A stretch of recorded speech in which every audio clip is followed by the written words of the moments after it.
तो मेष लगन के विभिन्न भाव में हम चंद्रमा की प्लेसमेंट के बारे में लगातार चर्चा कर रहे हैं और ये वीडियो रहेगी हमारे 11वें भाव के लिए। 11वां भाव जहां अब आपके कुंभ राशि में चंद्रमा मान लो स्थित है चार्ट में, तो चंद्रमा यहां आपको किस तरीके से प्रभावित कर सकते हैं।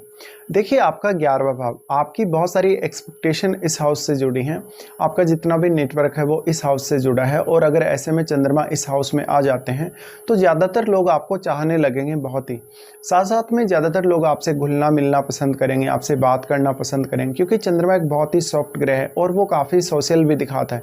ऐसी कंडीशन में आपके नेटवर्क विस्तार के लिए बहुत ज़्यादा अच्छा है।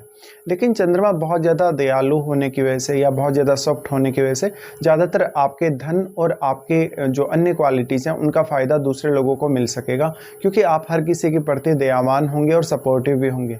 ऐसी कंडीशन में आप अपनी किसी भी चीज़ के द्वारा दूसरों को बहुत ज़्यादा हेल्प करने की प्रवृत्ति रखेंगे। फिर लेकिन यहाँ चंद्रमा के रिजल्ट काफ़ी ज़्यादा चेंज्ड भी आपको देख सकते हैं, क्योंकि किसी अन्य ग्रह का प्रभाव भी हो सकता है आपके 11वें घर पे।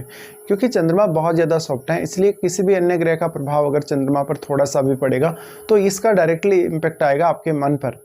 इस तरीके से आपके निर्णय लेने की क्षमता, सोचने की क्षमता पूरी तरीके से बदल सकती है।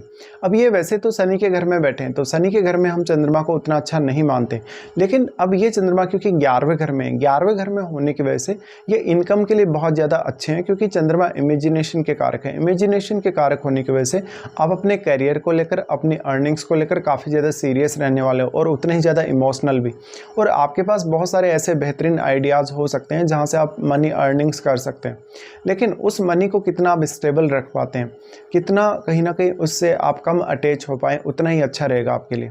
यहाँ पे अब चंद्रमा है तो अक्सर आप लोगों के साथ बहुत ज़्यादा सोशली जुड़े रहेंगे और ये आपके नेटवर्क में लगातार वृद्धि करता जाएगा, इसलिए आपको नेम फेम के मामले में ऐसा चंद्रमा बहुत ही अच्छा साबित हो सकता है। चंद्रमा यहाँ पे 4th लॉर्ड है और वो 11th हाउस में जा रहे हैं, तो चंद्रमा आपकी माता जी के कारक हैं। ऐसे में हो सकता है आपकी एक्सपेक्टेशन, आपकी कुछ अपेक्षाएँ पूरी करने में आपकी माता जी का भी बहुत अहम रोल होगा और आपकी फैमिली का भी, क्योंकि 4th हाउस आपकी फैमिली भी है।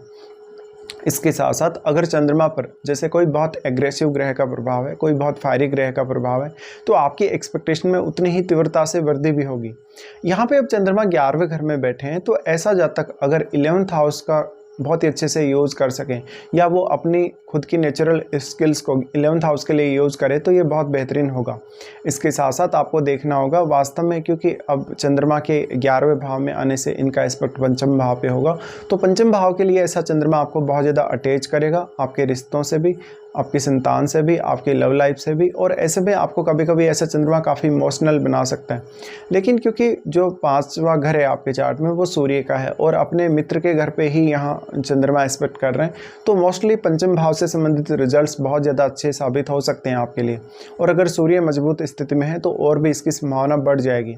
लेकिन पंचम भाव में बैठा हुआ ग्रह भी आपके लिए उतना ही ज़्यादा महत्वपूर्ण है जितने आपके लिए चंद्रमा 11वें भाव में बैठे हुए महत्वपूर्ण है, क्योंकि वो ग्रह यहाँ अपना स्ट्रॉन्ग इम्पैक्ट डालेगा चंद्रमा पर और चंद्रमा भी अपना इम्पैक्ट उस ग्रह पर डाल रहे हैं। लेकिन क्योंकि चंद्रमा सॉफ्ट है तो सामने वाले ग्रह से चंद्रमा बहुत तेज़ी से प्रभावित होंगे और उसी तरीके के प्रभाव आपको आपके मानसिक प्रवृत्ति में भी देखने को मिलेंगे। अब देखिए, चंद्रमा की ये प्रवृत्ति है कि वो काफ़ी फास्ट मूविंग है और किसी भी अन्य ग्रह से काफ़ी तेज़ी से प्रभावित होते हैं, चाहे दृष्टि संबंध भी हो चाहे युति भी हो। लेकिन जिस ग्रह की युति होगी चंद्रमा के साथ, उस ग्रह का काफ़ी स्ट्रांगली प्रभाव चंद्रमा पर पड़ेगा। ऐसे में आपकी मनोवृत्ति, आपका व्यवहार, आपका सोचने समझने का तरीका, आपका इवन लोगों के साथ कम्युनिकेट करने का तरीका, वो सब उसी ग्रह के आधार पर डिसाइड होगा। ऐसे में अगर यहाँ बुध बैठ जाते हैं, इवन अगर यहाँ सूर्य बैठ जाते हैं आपके 11th हाउस में, तो ये दोनों ही ग्रह यहाँ चंद्रमा को काफ़ी ज़्यादा सपोर्ट कर सकते हैं।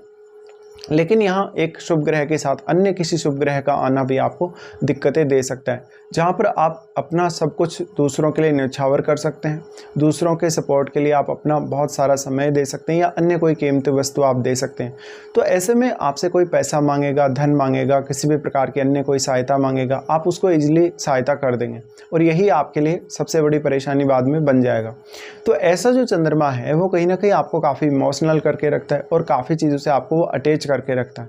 इस प्रकार का जो जातक होगा वो कभी कभी बहुत ज़्यादा ओवर थिंकिंग भी करेगा अपनी इनकम को लेके या अपने इनकम सोर्सेज को लेके।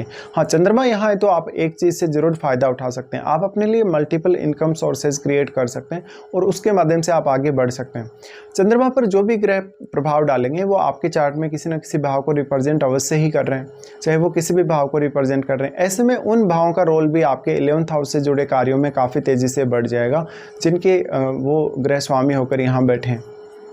इसके साथ साथ प्रत्येक ग्रह जो यहाँ चंद्रमा के साथ बैठा है आपके 11th हाउस में, वो अपनी क्वालिटीज़ और अपनी एनर्जी को यहाँ डिपॉजिट करेगा। तो वो जिस प्रकार का भी ग्रह है या जिस प्रकार का भी उसमें कारकत्व है, वही का वही डायरेक्टली आपके मन पर इम्पैक्ट आएगा उसका। इसलिए आपका मनोवृत्ति, आपका व्यवहार भी उसी ग्रह के हिसाब से चेंज होगा। जैसे मान लीजिए अगर किसी का सूर्य बैठा है 11th हाउस में चंद्रमा के साथ, तो ऐसे कंडीशन में आप हमेशा थोड़े एग्रेसिव रहेंगे, थोड़ा सा आप में ईगो भी झलकेगा और आप काफ़ी ज़्यादा डेडिकेटेड रहेंगे, साथ ही कॉन्फिडेंस में भी आप ज़्यादा रहेंगे।